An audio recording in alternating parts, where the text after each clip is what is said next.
Calais told LBC it's an extraordinary thing for a Labour politician to say. This is a speech that could have been given by Suella Braverman, by Robert Jenrick. This is a speech that could have been given by Enoch Powell. Island of Strangers is the expression that's been picked up time and time again today. It mirrors that expression in Enoch Powell's Rivers of Blood speech. There are plans for foreign nationals to be forced to spend 10 years in Britain before being able to apply for citizenship. A university degree will also be required for skilled workers entering the country. After 19 months in captivity, Hamas has released the last Israeli-American soldier. The IDF confirmed Edan Alexander's been handed over and will be reunited with his family. A power failure is still causing major disruption across the London Underground network. It happened after a fault on the National Grid transmission network in central London this afternoon. Donald Trump says he doesn't expect tariffs on Chinese imports to return to 145% after a 90-day pause ends. Washington and Beijing agreed a deal to reduce levies after holding talks in Switzerland over the weekend. In the city, the FTSE 100's closed up 50 points at 86.05. The pound buys $1.32 and €1.18. LBC weather, a largely dry night with some clear spells and a low of 6 degrees. From Global's newsroom, for LBC, I'm Daryl Jackson. This is LBC from Global, leading Britain's conversation. Cross Question with Iain Dale. Hello, a very good evening. It's 8 on LBC. Welcome to Monday's Cross Question. On the panel with me, sitting next to me, is Onwurah, who is Labour MP for Newcastle upon Tyne Central and West. She also chairs the Science, Innovation and Technology Select Committee. Alex Burghart, sitting next to her, is Conservative Shadow Cabinet Office Minister and Shadow Northern Ireland Secretary and MP for Brentwood and Ongar. Sitting to my right, Cindy Yu is Contributing Editor of The Times, and next to her, Gary Smith, the General Secretary of one of Britain's biggest trade unions, the GMB. They are here to answer your questions on any subject you like over the next 57 minutes. 0345 6060 973 is the number to call, and you can watch us on the LBC app. Call 0345 6060 973. Tweet at LBC. Text 84850. Cross Question with Iain Dale. This is LBC. Well, welcome to you all. Let's start off with a question on a text from Scott in West Hampstead. I am the grandson of a Danish immigrant to the UK, and the Prime Minister's speech today about immigration sickened, in capital letters, me. In some ways, it reminded me of Enoch Powell's Rivers of Blood speech of 50 years ago. Do panel members agree with me that the leadership of the Labour Party is trying to demonise immigrants?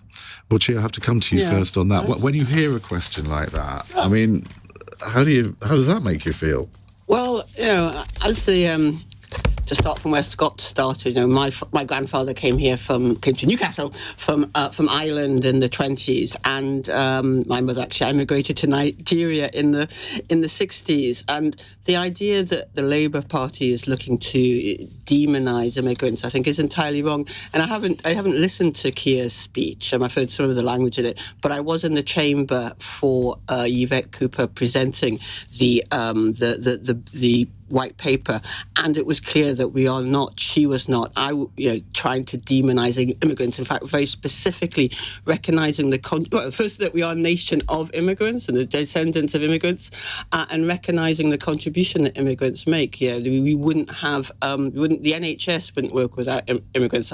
I chair the Science, Innovation and Technology Select Committee. So many of the great startups and scale-ups that are driving forward our innovation are immigrants or the children of immigrants. So it's not about demonising immigrants, absolutely not. And there are far too many people who are doing that, and far too many voices who are doing that. And I am looking at the Conservatives here as well as obviously. Well, can I just say? But it is about raising. Just to say, really, there are important issues about growth, about secure borders, about productivity, about skills, and about reassuring the public who were told by David Cameron that net immigration will be reduced to the tens of thousands. And then we're told by UKIP that Brexit would solve immigration. And the level of, if you like, sort of dismay and mistrust on the doorstep among certain groups is really significant. And that's part of what this white paper is, I believe, trying to do. I over the last few years, I've made myself very unpopular with certain people in the Conservative Party for criticising the likes of Priti Patel, Suella Braverman, Robert Jenrick, for the language that they use in this debate. And I listened to Keir Starmer's speech live this morning. Right. And I would urge you tonight, play it back to yourself, and I think you will understand why I've reacted to it in the way that I have. Because, language, words have consequences. Absolutely. And when you talk about an island of strangers, there are echoes of power-like language. Can I just address that generally? Because I was at a fantastic VE 80-day celebration in Newcastle and Elsick, an area which has a large immigrant communities, and everybody from different backgrounds was there. And one of the women said to me, this was about making sure we are not strangers to each other. And the term strangers, the way Enoch Powell used it was about being isolated in your own country. I thought, I don't know, I will listen to the whole speech. Listen to it, don't read it, listen to it. Listen to it. Keir was using it about making sure that we can know each other and that we have that sense of being part of different communities, but communities that come together, which, can I just say, is something that we have very strongly in Newcastle. Alex. What would you... Sorry, Ian, what's the question? Well, I read it out at the beginning. So you want to talk about what... I want you to answer the question from Scott. I just think that I don't think that anyone can really believe the Prime Minister at this point. That this is someone... Whatever one's views on immigration are, it's clear that the Prime Minister doesn't really think this. He spent his whole life saying immigration law is racist, that immigration is an unalloyed economic good, and now, because he's in political difficulty, he's completely changed his spots. And I think that is sort of reflective of the kind of Prime Minister he's decided to be. He's decided to be someone who will turn on a sixpence and change his views. 5 minutes ago, this is a man who was arguing for continued freedom of movement within the EU. This has no basis in credibility. This is simply a political stunt. But he has, I think, certainly on foreign policy, I think most people would say he's done a really good job. But that's not what Scott was talking about, is it? No. But why would he undermine his reputation in that area by doing this? You can ask people in the Labour Party about that. But I think the simple fact is he had a very bad night in the local elections. He sees threat from reform, and he's now. Sorry, I just finished this point. And he's now adopting reform's position in the hope that it gets him out of... I don't think he actually believes in having lower immigration. I think this is just an argument of political convenience. It's certainly true that the Conservative Party know all about adopting reformist positions, but this white paper... I think Reform adopted our positions. This white... Well, you said it. This white paper has taken weeks or months to put together. The idea that it's some knee-jerk reaction to the election. Of course it's a knee-jerk reaction. And to say that you don't believe anything that he's saying... I certainly don't. Yvette Cooper is no fool, right? And she took the statement this afternoon and she couldn't answer basic questions about how this was going to work in practice. So if they've been working on it for a long time, the Home Secretary has clearly not been working on it herself. So I don't think anyone believes this, Chair. I think this is just... We're talking about the Prime Minister's immigration talk over each other. The audience at home can't hear a single word either of you are saying. So let's hear from Gary Smith. It's not for me to justify or otherwise Keir Starmer's comments. He said what he said. I think he'll be probably quite pleased with the headlines around it and all the furore and debate. And we seem to have political parties trying to outbid themselves on the issue of immigration. But let me say this more broadly, Ian. People in this country are angry because so much of this country feels broken. And I travel the length and breadth of this country regularly. Public services don't work. There's not enough affordable housing. Communities feel as though they've been hollowed out. You visit many of our towns and cities, they feel beat. They feel depressed. And people are poorer, they're angry, and they're looking for somebody to blame. And if politicians across the political spectrum want to be credible, we have to talk about how we get people into better secure employment with better wages, and how we're going to rebuild. But to encourage people to blame immigrants, I mean, that is surely not the way forward for a British Prime Minister. This country has benefited from migration over many, many generations, myself, my own family included, and we should celebrate that fact. I see what the opinion polls say about immigration. I can understand what politicians are trying to do. I have to say I don't find it very credible. But people in the country are poorer, they're angry, they're frustrated, they want to give the political establishment a kicking. I understand that. And if politicians want to have an honest debate, we need to talk about how we get hope back into communities, jobs back into communities, skilled unionised employment back into communities, because that's what people in this country are crying out for. Cindy, you. There's so many different aspects to this, Ian. I think to the initial listener question about whether or not the speech itself was racist, I'll first of all say that I haven't listened to the whole thing either, Ian. You have. But to me, also as an immigrant, I was born in China, I came here at the age of 9, and I became a naturalised British citizen as a teenager. I don't find the idea that the Prime Minister warning about an island of strangers racist. I actually think that having lived in immigrant communities, you can see that some immigrants don't integrate and some do. And some communities don't integrate as well as other communities. There's just slightly more insular. And so if we can help people, and especially help the people of the UK who, haven't immigrated here, who were here before, understand that actually these are, just people like you through, for example, what the Prime Minister suggested today, higher requirement of language skills. I think that is a good thing. We shouldn't be too censored. But there are ways of doing this, aren't there? There's language that you should use and language that you shouldn't use. And if he's going to make that point, surely he could have caveated it by saying, well, of course, there are many areas in the country where we have brilliant multicultural relations. I think the way he said it was, we have some parts of the country that risk being a straight island of strangers. Well, that's pretty caveated to Keir Starmer language.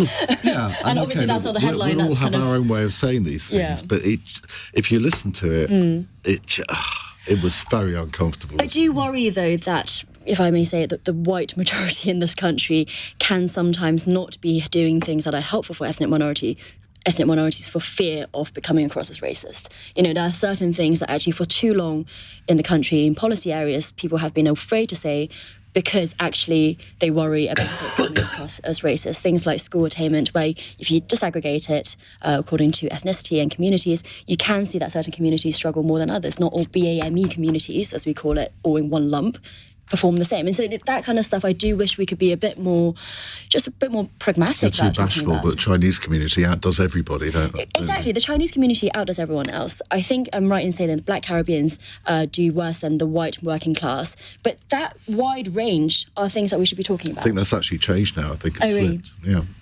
I agree with that. It's important, and science and evidence are really important, and it is important to talk honestly and pragmatically about what issues of attainment. And but I wouldn't say I don't have the experience that people are scared to talk about it for fear of sounding racist. I think we are talking about those issues. Let's just quickly go to a follow-up caller. It's Peter in Cardiff. Peter, what would you like to say? Oh, hi. Good evening, Ian.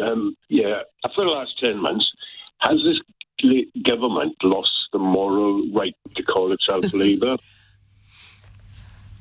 What do you think it should call itself? Well, what about Reform Mark II or Light Blue? It's certainly, I talk obviously as a Welshman. We see in Labour at the third in the recent poll. Yeah. All right. Chi, you didn't hear that question. We'll get that fixed, but you see what it says on the screen. Yes. I mean, how does that make you feel? Reform Mark II? Labour Party is the party of... It's called Labour for a reason. It's the party of working people. It's the party that struggled over decades to bring free education for somebody like me who grew up in a council estate. So the idea that this is... when you look at what Reform have to offer and the kind of sick things that they circulate on social media and the accusations they make, the idea like that... The idea that the Labour Party is the party of supporting and working people from whatever background, and that by working people I mean anyone who hasn't got inherited wealth, so that they can rely on that. So what do you mean by circulating sick things on social media? That's quite an accusation to make. There's some of the things, the stuff that I've seen on social media about, for example. And actually, I don't want to give exampple because that's really just continuing the misinformation, the disinformation. But tarring a whole party with the stupid actions of a few. Some of the things that are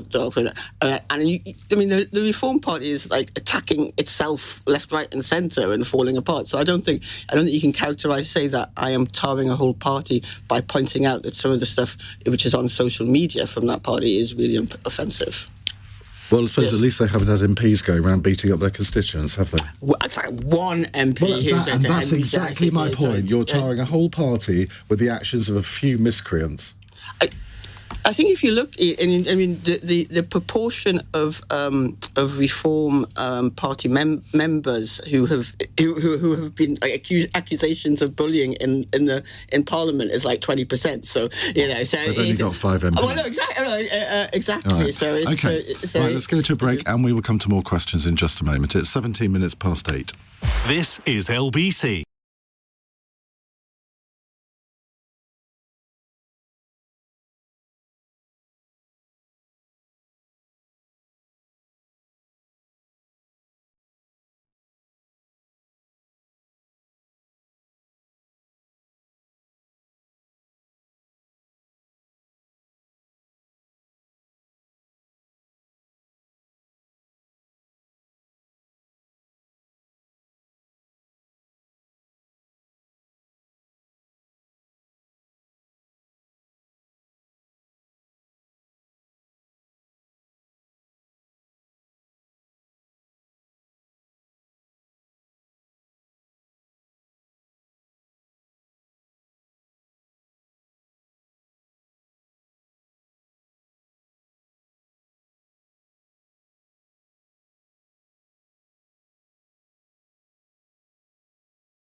Today. Cross Question with Iain Dale on LBC. 19 minutes past 8. Onwurah is a Labour MP. She's with us. Alex Burghart from the Conservatives, Gary Smith from the GMB Union, and Cindy Yu, contributing editor for The Times. Ulf in Hamburg is on the line. Ulf, good evening. Good night, Ian. Good evening, panel. Mr. Prime Minister Starmer's recent words will go down with European leaders, like a bucket of sick. He will have to go back on them if he wants to agree to use a mobility scheme. If he doesn't do that, there won't be much of an economic reset with the EU. How do you think he should deal with that little conundrum? Gary? What I would say is that we are going to have an economic reset with the EU. It's absolutely essential. Brexit has had a significant impact on our economy. I see it in the workplaces that I visit around the UK. Companies who are having difficulty exporting. I was in Seaham docks a few weeks ago in the North East, seeing the downturn in trade and the impact it's having on jobs in a former coal mining community. So it's important there is a reset in relations with the EU. And I actually think there is an imperative to reset the relationships around the changed geopolitical situation. There is a security imperative for us to reset relations, and we should be talking about issues like defence, energy, and indeed the wider economy. And it is going to mean a new deal, whether some in Parliament like that or not. And this mobility scheme, do you think they will look at what Keir Starmer's speech today and think, well, does he want one of these schemes or not? I have no idea, but a number of years ago, there was a so-called dispute, an industrial dispute at Lindsay Oil Refinery, which was typified as being about British jobs for British workers. It wasn't true. British workers took solidarity action with workers who'd been brought in from countries elsewhere in the European Union and weren't being paid the appropriate rates of pay. And in Europe, we had a number of complex legal judgments which meant employers could bring people in from countries predominantly in the former Eastern European states and bring them in and employ them on lesser rates than those agreed with the trade unions. And that caused a lot of ill feeling, and it caused that totemic dispute at the Lindsay Oil Refinery, which I think lit the fuse for Brexit. So if there's going to be mobility of labour, and we are pro-trade as a union, it has to be fair, it should be done on proper rates of pay and everybody enjoying decent protections. And the best way, of course, to protect rates of pay is for workers to be unionised and to be covered by collective agreements. Cindy? Iain, can I use this question to kind of divert onto a slightly different, related but different answer, which doesn't answer this question? And the reason... We all expect similar treatment on this. So I just feel a bit guilty about it. The reason I think it's... No, because if I was a politician, I wouldn't be admitting it. The reason I want to make this point is because actually, when we talk about immigration, EU and non-EU immigration in this country are different. And preparing for the panel today, I was having a look at, why is it that immigration in 2024 is more than twice what it was, net immigration that is, more than twice what it was 10 years ago.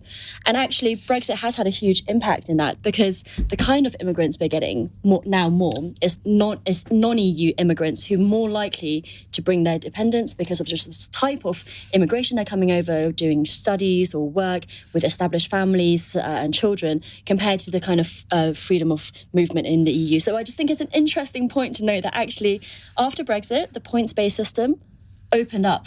This is supposedly, Alex, you were making a point in the first round about Keir Starmer doesn't mean this. Well, even the Conservative politicians who perhaps did mean they want to cut immigration, they didn't. And they actually led the way into what we're talking about at the moment. And I don't think it's racist to say we want to control immigration. It's just that the amount of immigration we're having now is even more, if you can grasp that, it's even more than what it was during Brexit. But also... there are more EU citizens now in the United Kingdom than there were at the time of Brexit, which everyone says, they've all gone home. They absolutely haven't. We've got net plus immigration from the EU still. Iain, could I say this, though? I think this is really important. There's been talk today about care and visas for care workers. You see, the problem is politicians want it always. They talk about the crisis in care, but they don't want to invest in care, and particularly wages in care. Care is a complicated We're job. actually going to come to that later. Well, if politicians want to get serious about the economy, about workers within the economy, we should be talking about what we're going to do to improve wages in areas like care. Politicians have been too happy to fall back on trying to find an alternative pool of cheap labour and exploiting those workers. And it's not the workers' fault, it's the politics that's the problem. Chi. Actually, I absolutely agree with Gary with regard to the importance of having this reset with the European Union, and that we have to improve our trading conditions. We have to make things easier for small businesses in the northeast across the country, and that the example we've had with the US trade agreement and the India trade agreement means that we can have some confidence that those negotiations are happening in a way that is in our interests. I do think as well, though, that when it comes to ensuring that we have fair conditions for work, and what Gary was saying about employment rights, which is something that the Farage and the Reform Party voted against. What the New Deal for workers, making sure that is part of. I was interested as part of the US trade deal. There was also being discussions about ensuring workers' rights are part of that, and for example, the supply chain requirements for British energy to ensure that we're not sort of importing goods which have got slavery as part of their modern day slavery as part of their supply chain. So yeah, it's really the geopolitical and the trading world is is so complex at the moment. Everything is sort of happening all at once, and we can't always be sure that what's happening today is going to continue to be happening tomorrow when it comes to tariffs, etc. But I do think that I'm really pleased. On the European mobility scheme. Well, I'm saying it's part of the negotiations which are happening, and I'm pleased that we have demonstrated the ability to negotiate trade deals which are in our interests, and I'm sure that that's what the team will be doing now. Alex? Well, I'm very impressed that you've got listeners in Hanover, Iain. Hamburg, sorry. I'm sure we do in Hanover. Yeah, exactly. Wolf is a regular. There'll now be a surge of angry calls from Hanover. But I actually found this question very, very interesting, and that it suggests that the press in Germany is saying that a youth mobility scheme is absolutely fundamental to any deal with the EU. Well, that seems to be the message coming out of Brussels. And if that's the case, I think it does put the Prime Minister in a bind, because you've got a sort of this sort of trumped up speech today saying, immigration's out of control, we've got to do something. And next week, he's going to sign a deal which effectively creates freedom of movement for people under 30. And that's, this is absolutely classic, contemporary Labour policy. It's just a complete nonsense, isn't it?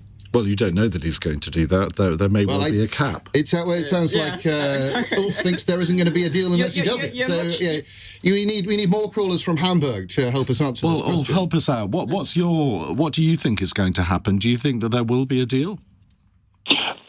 There will be a deal with the EU because everybody needs it. It's only because of the security situation. Yeah. There will be some sort of youth mobility scheme. There will be some excuse for a cap that will not be effective, but which is supposed to appease, the fools. You need to have Ulf on this channel. I'll tell you, Ulf, I don't know whether you ever come to the United Kingdom, but if you do, you have an open invitation to be a guest on our panel. It's the least I can do. Thank you very much indeed, Ulf. Right, what's the time? We've only got 2 minutes for a very brief follow-up question. Let's take this one from Kyle, who says, can your panel please make clear that they all still support Ukrainians and Hong Kongers in the UK? A lot of us aren't clear on whether they want to send us back. And certainly in the limited evidence, and admittedly it's anecdotal today, from people I know in these categories, there is a fear. And it's understandable, isn't it, Cindy? Yeah, and I think I know more about the Hong Kong case than the Ukrainian case, but the Hong Kongers I've spoken to in the UK have lots of very practical issues that they haven't really been helped with, having come here now. Things such as university fees, they're still paying the foreign students university fees, even though they're British national passport holders. Things such as housing, jobs, transference of professional qualifications, so that kind of stuff, which makes them feel any anti-immigration rhetoric, and I know this because this is what they've told me, any anti-immigration rhetoric does make them very worried about, well, does the government, are they just going to renege on whatever's for us then as well? And can I just add as well, I mean, I think what we've done with Ukrainians and Hong Kongers are fantastic, but there are also other groups, and and I know we were talking about cutting immigration, but other groups such as the Afghans who are so, little talked about when it comes to their desert in being in this country, that I'm glad I'm not a politician having to juggle all of these different points. Alex? I think that we certainly, for as long as the war is going on, we have to honour our commitments to the Ukrainians, absolutely. And but I know from Ukrainian families staying in my own constituency that they would love to go home. They would love there to be peace and for them to go back and be part of. What about the Hong Kong people? Yeah, of course. And we've made a commitment to people from Hong Kong. I think it's really important that we keep the commitments we've made, and as part of keeping, because what we're talking about here is the detail of what's in the bill, but actually the language and the sense of whether or not Hong Kongers and Ukrainians are welcome here, as well as the measures taken to support their integration, if you want to call it that. And I do think it's really important that while we're having this debate on immigration, and we know why we're having this debate on immigration, we're absolutely clear that immigrants who are here legally, and most of whom, the vast majority of whom are already making a great contribution, that they are supported and that they are welcome here. Gary? We take concrete action supporting Hong Kong trade unionists and political activists who have been persecuted by the Chinese state. We've taken solidarity action with the people of Ukraine, in particular with trade unions in Ukraine, and therein lies the problem. You've got politicians who want to have a league tables, I think, now around migration. These are difficult issues, and I am very uncomfortable with language which I think is often just divisive and populist. I don't think it solves what is a complex problem. Right, thank you all very much. We've got many more questions to come. If you'd like to get on the air, the number 0345 6060 973. It's 8:31. News headlines with Darryl Jackson. The Prime Minister's promised the government's new immigration measures will mean net migration falls significantly over the next 4 years. But charities have accused Sir Keir Starmer of using dangerous and divisive rhetoric after he claimed the country risks becoming an island of strangers. The last American-Israeli hostage has been freed by Hamas as part of a goodwill gesture towards Donald Trump. Eden Alexander has been released ahead of the US President's visit to the Middle East tomorrow. And Transport for London has apologised to people whose journeys have been affected following a power outage on the Underground. There have been delays on several lines. LBC weather largely dry tonight with some clear spells and a low of 6 degrees. This is LBC.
Prices.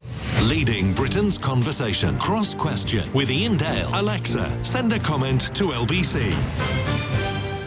8:33 on LBC. If you just tuned in, our panel, we have Alex Burghart, Conservative Shadow Cabinet Minister, Chi Onwurah, who chairs the Science, Innovation and Technology Select Committee and is Labour MP, Gary Smith from the GMB Trade Union, and Cindy Yu, contributing editor of The Times, but also, more importantly, speaking with me at the Fleet Street Festival of Words on Monday lunchtime. It's a new literary festival. We're talking about our book, The Dictators, and I always think it's great when there's a new literary festival start up, because there's been quite a few closing down over the years in the rest of the country, and London has comparatively few of them. Yes, and I'm delighted to be on this one with you, Iain. It's going to be in central London, so if you haven't already got your tickets, you should come, because we're going to be talking about, this book that you've put together, Iain, with contributors such as myself, talking about, how many dictators do you have? 64. 64, so yeah, we've throughout got history. Professor Richard J. Evans. Thousands of years of human history. We absolutely have. So we've got Professor Richard J. Evans, the world authority on Hitler. He's wrote the chapter on Hitler. We've got Yasmin Al-Brown, who of course came to this country from Uganda when Idi Amin was running the country, so she's got some really interesting perspectives on this, and you're talking about President Xi. Yeah, absolutely, and in the book as well, which obviously listeners should buy too, you can read, kind of bite-sized essays about all of these people, everything that you need to know about Xi or Idi Amin or whoever it is, you can get all of this in one book. And yeah, we're going to make it even more accessible by talking about it on Thursday. We are. It's Thursday lunchtime, 1:00. I can't remember the actual... I think it's near Blackfriars. We'll come up with that in a second. But it's at 1:00 at lunchtime. It's the Fleet Street Words Festival of Words Literary Festival. Search it out on Google and you can get your tickets there. Right. let's go to our next question. It's from John in Reading. John, hi, what would you like to ask? Evening panel, evening Ian. My question is, should we nationalise care homes? Well, that's a very big question. Well, Gary, you were talking about care homes earlier. Let's start with you. I think there is a case for greater public provision in care. The truth is there's a whole range of private sector providers in care. In places like Northern Ireland and Scotland, they tend to be smaller providers. I think particularly in England and Wales, there's been some huge challenges around private equity within the sector. Companies going bust, companies getting taken over, people being very worried about the future. So there certainly has to be a debate about the role of the private sector in care. The key issue for us, though, is whether it's run publicly or privately, there simply is not enough money going into the care sector. And we've listened to politicians for decades now talking about the crisis in care and failing to tackle the need for proper investment in care and the failure to properly support care workers. The good news is from Labour is that we are talking about national bargaining for care workers, for their pay. There is going to be a new system for care workers to have a voice and to talk about their pay and conditions. Labour's committed to that. We're going to make that happen together. And I think that will give us the opportunity to raise wages in care, because that's what desperately needs to happen. The fact we've got care workers doing a critical job, the people who got us through COVID on pennies above the minimum wage, is a scandal. And care workers should be on a minimum of £15 an hour. And not just that, there are many care workers who travel to people's homes who are having to pay for their own fuel, and they don't get paid for the time in between the appointments, apparently. You have care workers working for local councils, Conservative, Labour, and there will be Reform now as well, who are given 15-minute care visits. 15 minutes. This is pit-stop care. People are not getting cared for in 15 minutes, and we're hearing about people doing 15, 20, 30 visits a day to care to people supposedly providing care. The problem's not the care workers, obviously. The problem is the system, and we desperately need investment in care, and actually we should build a political consensus around it. And if we are serious about care, people need to be getting proper care packages, and workers need to be getting recognised for the skilled job that they do. Alex? I don't think that we need to nationalise social care. I think that there is a role for the private sector within social care. But I think that rare to hear Conservative and head of a union agree. But I think Gary set out the truth about it in general terms earlier, is that we have had a system which has been over-dependent on cheap labour, and in order to fill that gap has relied on migrant labour.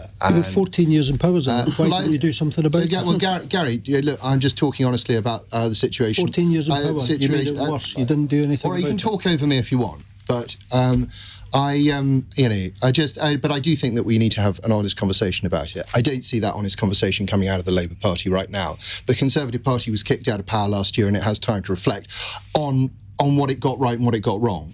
We have a series of policy reviews that are looking at just this issue. So, Gary, you trying to interrupt me again? What? I didn't interrupt you. Good. You should apologise to care workers. Alec, that would be your starting point. These people presided over care homes that were turned into morgues because of a failure of policy during COVID. These workers struggled night and day providing care to people who were dying on pennies above the minimum wage. Your starting point for the Tory party would be accept that you got it wrong and apologise to care workers in this country for your abysmal track record when you were in government. Would you like to do that? No, I don't accept Gary's characterisation of how the last government behaved in COVID at all. I think it's quite sort of shameful to bring it up in that way, actually. We have greatest respect for care workers and the job they do. I have enormous respect for the work that social care workers do in my constituency and the help they give my elderly constituents. So I don't agree with the tone of his question at all. But he is right in the fact that they are remunerated very, very badly. Well, I think you heard what I said, Ian. It's but he said 14 years. You had a chance to put that right. Well, I was not the minister. I'm reflecting on that now. I mean, the fact is that we have a situation that does need fixing. We can't. We and the country does have a choice to make about how it goes forward, and we should be looking very closely at Labour's plans and coming up with our own. True. I was just saying, Alex is very aware that this thing called collective responsibility for governments and for government members. I look forward to you taking that to date. I'm certainly here to speak for what the differences that the Labour government is making, and I agree with Gary that the proposals, the steps to ensure collective bargaining across the care sector will make a real difference. But it is... Well, it'll only make a real difference if the government caves into the demonds, won't it? No... I mean, is that how you characterise? Well, it stands to reason. That's not. Sorry, Iain. I'm sure I don't need to teach you about collective bargaining or about trade unions. But there are many different dimensions to this, and it's also, as we heard, the care sector is complicated, and the issues, for example, about private equity, indebting care provision, the fact that, in fact, if your parents are in a care home, you are locked into that. You can't move elderly people quickly, and so there is whether or not there's actually the reality that care homes can fail. And so it's a very complex area, which is why it is important that we're having a review on it. Why not nationalise them then? I think that's something that. So, firstly, where the money is to come from for us to nationalise them. Secondly, the indebtedness of parts of the sector, which is deliberately, similarly with the water sector to a certain extent, deliberately building up debt so that taking them into public control would be excessively costly. But I do think that this issue about we're not paying care workers enough. If you can make more money stacking shelves in a supermarket than you can in the kind of intensive and really challenging work that so many care workers are doing, then I think we can all agree we're not paying them enough. But at the same time, we don't have the funds now to pay more for care. So that's why the Labour government is looking at a review of how care is provided. There isn't an easy solution, but I think the first thing to recognise is that care workers do an amazing job, and they do need to be paid better, whatever the kind of economic structure in which it takes place is. Cindy, let's come back to the question, should we nationalise care homes? But if we don't nationalise them, the last government did put a lot of extra money into the social care system in the last sort of 3 or 4 years, but it seems to be a bit like the NHS. You can put as much in as you like, but it seems to disappear without a huge amount of extra benefit from it. And there seems to be more underlying structural reasons for these problems. She mentioned some of them, but others are things such as the fact that hospitals and care homes don't talk enough and know when an elderly person will be coming out into a care home and then free up the beds. There's so many things wrong with the system that I'm not sure nationalising care homes is the answer, because I don't think nationalised things necessarily work better, A. Secondly, they don't necessarily bring more income for the people who work in there. Just look at how hard nurses and doctors and train drivers have had to strike in the last few years to get single-digit pay rises. And I'm interested in what you think about the nurses' strikes that may start up again this year. Should the government be giving them more money? It's not clear to me that care home workers would get higher pay if their employer was the government instead. I think there are just so many more structural issues going on in the sector. Can I just two things quickly on that? Because the point about technology and how that can improve support care, both in terms of what you raised about transferring data and information so that people can be better cared for, but also advances that this government and West Streeting, I know, is really looking at to support elderly people in their own homes, to ensure that you have remote medical support as well. That, I think, that is it is an area, I'm a tech evangelist, I think tech can do a lot, but that is an area which can help reduce the costs and make care more personalised and more flexible. When it comes to, the government, the Labour government, put in if significant pay increases for nurses last year, significant pay increase to help address the strikes and the. But now they're threatening to go on strike again.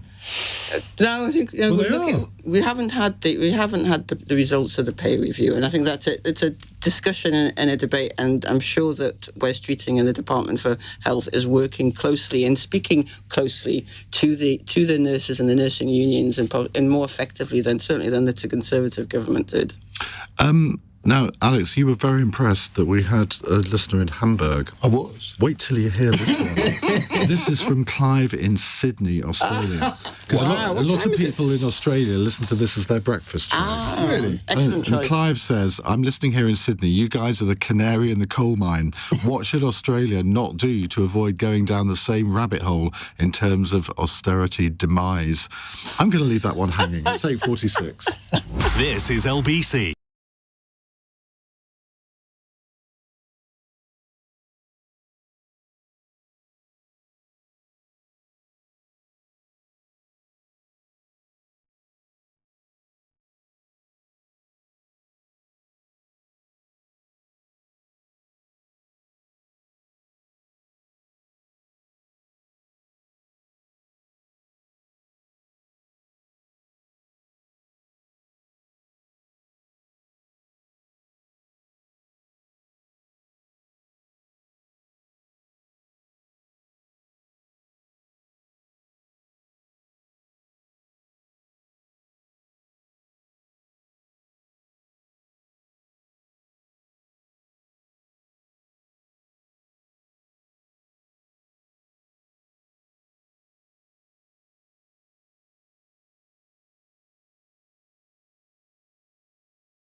Apply. Cross Question with Iain Dale on LBC. 8:48. Now, you'll all be very delighted that I have found the venue of the literary festival panel that Cindy and I are on Thursday lunchtime. It's at the Fleet Street Festival of Words. Very posh venue, Cindy. I'm not sure that we're worthy. Stationers Hall, which is in Ave Maria Lane in the City of London. Would you like to Can we sing have that Ave address Maria? again, Ian, just in case people didn't get it? Thank you for asking. It's at the Stationers Hall, Ave Maria Lane, 1 p.m. on Thursday. Tickets available from the Fleet Street Festival of Words website. And before anyone thinks I'm really plugging this, we have been asked to. So... You asked me. Yeah. All of your fans around the world. On. Ollie says, has Trump bottled it when it comes to his big trade war? Now, the US president claimed today that he secured a total reset of relations with China. A beautiful reset. A big reset. Best reset. The best reset ever, after both sides agreed to pause the retaliatory tariffs they placed upon each other's goods only a month ago for the next 90 days, following talks over the weekend in Switzerland. Cindy, do you want to start on this one? Yeah, I don't like to Trump bash. I think it's cliched, but I think it is hard to see how he hasn't bottled this one. So if the situation now is that none of the tariffs that he's put in since so-called Liberation Day have remained. He clearly wanted, or I think what he wanted was to strike these trade deals with third-party countries such as the UK, for example, which cut China out of the supply chain. But he did it in such a way as to alienate literally the entire world. He probably didn't expect China to go so tit for tat. And I've just come back from China, and the people that I spoke to, the factory owners and the business people, are feeling really gung-ho about it, and they gave him about 3 months before he U-turned. Well, actually, it's been about 1 month. And it is really hard to see how this is not a climb down in the face of basically China saying, well, come at us. And going forward, I don't know if these tariffs ever will come back, and I'm not really sure what Trump gained from this whole palaver, except for the fact of alienating people he could have got on his own side when it comes to defeating China, or battling China, as it were. Just as a deviation from this, you said that you recently went to China. I mean, given that you are working or have worked for right-of-centre publications in this country, I mean, do you ever have problems when you go back? No, surprisingly not. I think I still slip under the radar, although every time I say that... Every time you come I on this worry that programme, I do. you're going to be more noticed, aren't you? So. I think, to our first point about immigration, it is actually such a ethnically homogenous society that someone who looks like me just doesn't raise the same alarm bells as someone who's white or someone who's blonde, and I can just kind of slip under the radar, and that's so incredibly helpful because you can have really frank conversations. Adrian, you keep up the good work. Gary Smith, now you've had a lot to say on tariffs, haven't you? Yeah, our union is. We certainly don't support Trump, and we don't support tariffs. We support trade, but we support fair trade. And wherever we get to with the Trump deal with China, I think we need to be clear that the status quo around the global economy is not and was not sustainable. Globalisation and neoliberalism as we know it is over. And the truth is, those who have supported uncontrolled free market capitalism need to explain how we have been dealing with a country like China, which is not a free market economy. And in our view, I think China has rigged the global trade system to their advantage, paying huge subsidies to industry, benefiting from burning lots of cheap coal to produce goods, including our renewables industry, that we then import to this country. And the truth is, the global trading system has hollowed out communities both in here and America, working class communities that have been left behind. And I think people are voting to say enough is enough. They don't want more cheap TVs and training shoes. They want decent jobs, they want union jobs, and they want their communities back. So there will be a reset around the geopolitics and with it the economy globally as well. And I think the challenge for us on the left is what part the UK is going to play in the new global economic settlement. I mean, you almost sound as if you're slightly supportive of Donald Trump there, much to my surprise. I'm not at all supportive of Trump, but I travel around this country and I visit deindustrialised communities. I see the scars that have been left. I've listened, by the way, to a lot of rhetoric about things about green jobs and jobs of the future, and the truth is we have been exporting jobs for this country and importing virtue for too long. Look at the scandal of what's happened with our renewables industry. These wind farms are littered all over our hillsides and all down the east coast of the country in particular. Almost none of that is produced in the UK. The vast majority has been produced in countries like China, who manufacture these goods, burning coal, and then we ship the stuff here on diesel burning barges. It's not fair, it's not right, it's not bringing hope and opportunity to communities, it is driving up bills in the UK, it's making us less secure. And people in this country have said we've had enough. And the challenge for the Labour government is what our place will be in the post-neoliberal, post-globalisation order. True. I'll give you the answer to that in 5 seconds. We are what Gary says about the deindustrialisation. I mean, I'm from Newcastle. I grew up with it. Is absolutely true, and part of that was for ideological reasons. I remember Margaret Thatcher, you've got writing a bio of, saying, the world will be our workshop, and Thanks for the plug. Someone's got to do it. Dirty joke. I remember when I was studying engineering, I wanted to go out there and build spaceships, actually, and Margaret Thatcher saying the world will be our workshop. We don't need to bother with manufacturing. We can just have financial services. She didn't say that at all. She said, as her biographer, I can assure you, that she did not say that. Did she not say the world would be our workshop? She was also. Did she say the world will be our workshop? No idea. She did. Because I was an engineering student. I remember I was like, oh my God, I'm going to have a job. But did you know that she was the first world leader to make a speech at the UN in 1989 about climate change? I didn't know that because she had a degree in chemistry. Yeah. She had a degree in chemistry, and she was one. So I did know that, and I'm pleased to give her that credit. But the shift, and you can see it in the figures, Ian. The shift, the deindustrialisation, and the shift to services, which is great to have a strong service economy. So we need, and one of the great things about this Labour government is our focus on reindustrialization, on ensuring that those wind turbines that Gary talks about are going to be manufactured in this country, that we can manufacture, that we are delivering our own clean energy here in the UK, that we're not subject to despots and have we got the steel capacity anymore to do so? Well, the trade deal that we did with the US to support our steel sector is really important there. But you're right to suggest that it's the supply chains for both clean energy and also for clean automotive and gigafactories. That's part of our modern industrial strategy. But I don't think we can't follow and respond to every sort of twist and turn of President Trump's global industrial strategy, but we can be absolutely certain that if the US economy goes off a cliff because of concerns over tariffs, and investment figures were very worrying, that will impact everyone and everybody globally. Okay, Alex.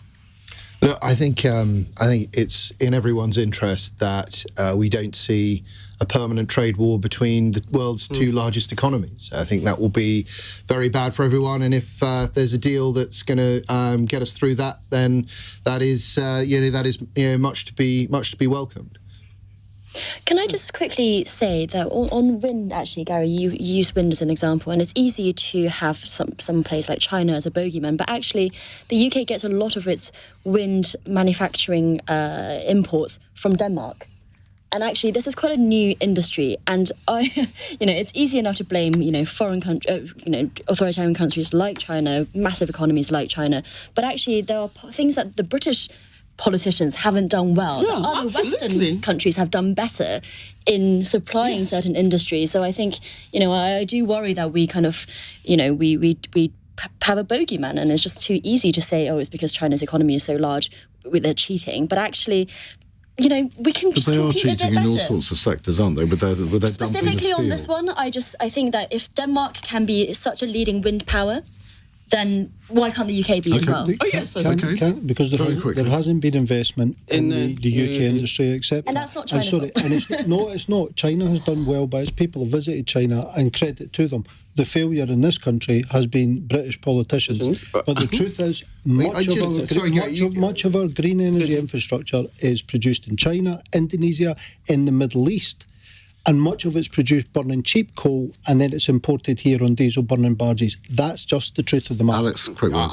Gary, you're saying China's done well by its country and its workforce. It has a heck of a lot of modern slavery, so just reflect on that. And you spoke about Ukraine. I think you spoke about trade unions. Trade unions in China are not well known for their activism. Right, let's finish with our fun question from Molly in Chippenham. There are claims online that Volodymyr Zelensky put his trousers on backwards when he met with Keir Starmer and Emmanuel Macron in Kyiv over the weekend. There appears to be a zip over his backside. How can you even do that? What is your worst fashion fail? Who's going to volunteer to go first to give the others a chance to listen? Alex. Okay, Alex. Go on, Alex. Well, I don't think I've ever had a fashion success. I mean, I don't. As someone who owns very few clothes, and I remember. How many navy suits do you own, Alex? I own 2 suits, Cindy. But thank you for taking an interest. I once had a sort of like a work experience job at the Independent. And on my first day, it was the first thing I did after leaving university. And on my first day, I was doing some photocopying, and I bent down, and my trousers, which I'd had since I was 17, tore. And so I found myself in the loos at the Independent with a staple gun, desperately trying to put them back together. That could have gone so wrong, couldn't it? I took them off before I used the staple gun. All right, okay. Well, I won't give any examples involving staple guns, though I have come close. But I say, as a new Labour candidate for Newcastle Central 15 years ago, I was so keen to wear my party's colours. I had to almost transform my wardrobe, into as much red as I could get. And I was going to a Newcastle United supporters trust meeting. and I realised that I was wearing a white scarf, and I realised that I was in red and white. Sunderland Well, exactly. And so I got this Big Mac and then hit it all. But that's pretty bad. And I'll be honest with you, Newcastle United trumps Labour colours in it most of the time. Whenever I've got anything to do with the football team. Cindy. Well, I'm sorry to say my fashion fail was actually deliberate, and now that I think back to it and think, how did I ever dress like that? But sometimes you go through old Facebook photos, and I have one of me wearing, when it was fashionable to have a long sleeve shirt under a short sleeve shirt, so the long sleeve was showing out. And that was pretty bad. I don't remember that ever being fashionable. Well, no. This is my point. Gary. I remember my mother, I'm old enough to remember the Scottish band, the Bay City Rollers, stopping me buying a pair of tartan platform shoes when I was a kid because she thought they would be bad for my feet, which would have been... But my worst one, and I thought they were very mod, I was a mod revivalist, was a pair of white patent leather Chelsea boots that were a size too big. Wow. Well, I had a pair of wedges which were a size too small because I was so insistent that my mother was going to buy me these wedges at the age of 12 or something, and she said she wasn't going to, and I think I threw a strop in the shop, and she eventually bought them, but I didn't have the heart to say they're not actually the right size. But Bay City Rollers event at the Edinburgh Fringe, that is worth going to see, I can tell you. Anyway, thank you all very much indeed for coming in today. On tomorrow's panel, we have Labour Health Minister Karen Smith, the Daily Express Associate Editor Sam Lister, the Conservative MP Joe Robertson, and the journalist and former SNP MP John Nicholson. So they'll be taking your calls tomorrow from 8. In the next hour, we are going to go back to the subject of immigration because a care home group boss has written for LBC on the LBC Views on the app that care worker visa changes are a potential crisis for the sector. We'll be talking to him, but I also want to ask more widely, why have the benefits which immigration brings to this country now seemingly been forgotten?